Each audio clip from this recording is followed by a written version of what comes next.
Halo semuanya, balik lagi nih sama gua. Di video kali ini gua mau bahas ranah sains nih, bidang fisika yang bahkan seorang Einstein aja nggak suka dan malah dia bilang spooky atau seram. Bidang fisika itu adalah mekanika kuantum. Sebelum lebih jauh, gua kasih pendahuluan dulu biar lebih simpel. Fisika mempunyai dua ranah mekanika, mekanika klasik atau mekanika Newtonan dan mekanika kuantum. Mekanika klasik bekerja dalam dunia yang berukuran makroskopis atau besar, sedangkan mekanika kuantum bekerja pada dunia mikroskopis atau kecil seperti atom. Tujuan adanya mekanika klasik adalah untuk memprediksi atau meramalkan sesuatu yang akan terjadi, sedangkan mekanika kuantum untuk mengetahui gerak-gerik benda-benda mikroskopis. Mekanika kuantum dibagi lagi jadi dua, ada kuantum matrix dan ada kuantum gelombang. Kuantum matrix dibuat sama si jenius Werner Heisenberg, dan kuantum gelombang dibuat sama Schrödinger. Kalau lu pada pernah dengar paradoks kucing Schrödinger, itu adalah cara Schrödinger menggambarkan keanehan mekanika kuantum.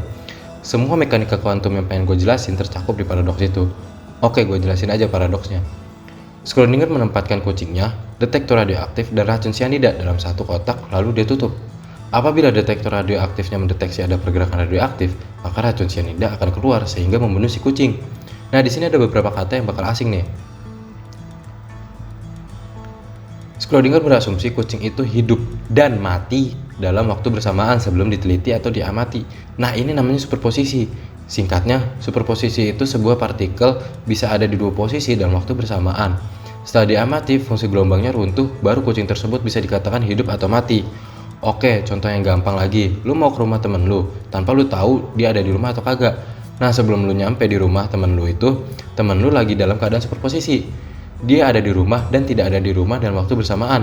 Ketika lu udah nyampe di rumah temen lu itu, fungsi gelombangnya runtuh. Dia ada di rumah atau tidak ada di rumah. Nah, superposisi ini ada kaitannya sama teori many worlds-nya Hugh Everett. Semua partikel di dunia ini mempunyai fungsi gelombang masing-masing. Tapi jika partikel-partikel sudah berinteraksi, maka terjadi yang namanya entanglement atau terbelit. Setelah terbelit, maka semua sistem yang terbelit hanya mempunyai satu fungsi gelombang atau bisa disebut fungsi gelombang semesta. Contohnya seperti paradoks tadi. Kucing, detektor radioaktif, dan racun cyanida sudah terbelit sehingga semuanya mempunyai satu fungsi gelombang semesta, bukan masing-masing tiga fungsi gelombang. Kasus entanglement ini yang bikin Einstein gak suka sama mekanika kuantum, soalnya dalam entanglement, sebuah partikel yang terbelit bisa mengirim sinyal lebih cepat dari cahaya meskipun jaraknya sangat jauh. Gua kasih contoh lagi deh yang gampang. Ada dua partikel yang sudah terbelit dan dipisahkan sangat jauh. Partikel pertama sudah diamati, lalu partikel pertama akan mengirimkan sinyal ke partikel kedua. Dia memberitahu kalau partikel pertama sudah diamati.